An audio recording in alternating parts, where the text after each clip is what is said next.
Next topic is who is a judgment debtor and who is a degree holder. देखिए, दो लोग होते हैं, एक डिग्री होल्डर होता है और एक जजमेंट डेटर होता है। जब भी कोर्ट में कोई फैसला होता है, जजमेंट होता है, तो जजमेंट होने के बाद एक फॉर्मल एक्सप्रेशन किया जाता है जिसको हम डिक्री बोलते हैं।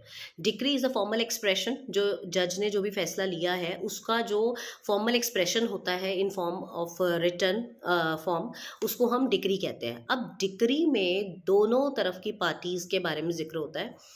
जो पार्टी हार जाती है, जिसके अगेंस्ट में फैसला हुआ है, वो कहलाता है जजमेंट डेटर। और जो जीतता है, जिसके फेवर में फैसला हुआ है, उसको कहते हैं डिग्री होल्डर। तो आपने ये ध्यान रखना है कि जजमेंट डेटर वो इंसान है जिसके अगेंस्ट फैसला हुआ है, और degree holder is a person जिसके फेवर में फैसला हुआ है।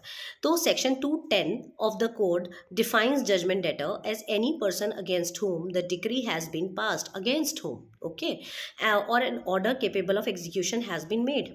A judgment debtor may be arrested in execution of the decree at any hour and on a day as soon as practicable be brought before the court, and his detention may be in the civil prison of the district in which court ordering the detention is situated.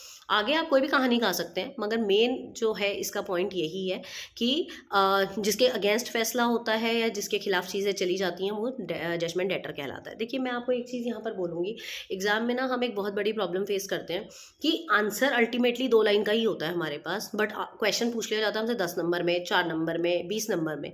तो हमारे issues होते हैं कि हम उसको बढ़ाएं कैसे। तो मैं आपको एक बहुत ही सिंपल ट्रिक बता रही हूँ कि आपका जो भी आंसर है वो खाली आपके साथ इशू नहीं है, वो सबके साथ इशू है कि 2 ही लाइन का एक्चुअल आंसर होता है, बट उसको खींचना आपको आना चाहिए। आप उसमें एग्जाम्पल्स दे दीजिए। जैसे अब ये जजमेंट डेटर है, आपको इसको लंबा करना है, तो आप क्या करेंगे, आप लिख दीजिए ए और बी दो पार्टीज थी। ए प्लेंटिफ था, ए ने बी के ऊपर सूट फाइल किया, तो जब डिक्री पास हुई तो ए के खिलाफ हो गई और बी के फेवर में हो गया फैसला। तो जब ए के खिलाफ हुई तो ए जजमेंट डेटर हो गया और बी डिग्री होल्डर हो गया, और जो जजमेंट पास हुई उसको डिक्री बोलते हैं, उसका फॉर्मल एक्सप्रेशन जो हुआ वो डिक्री हुआ।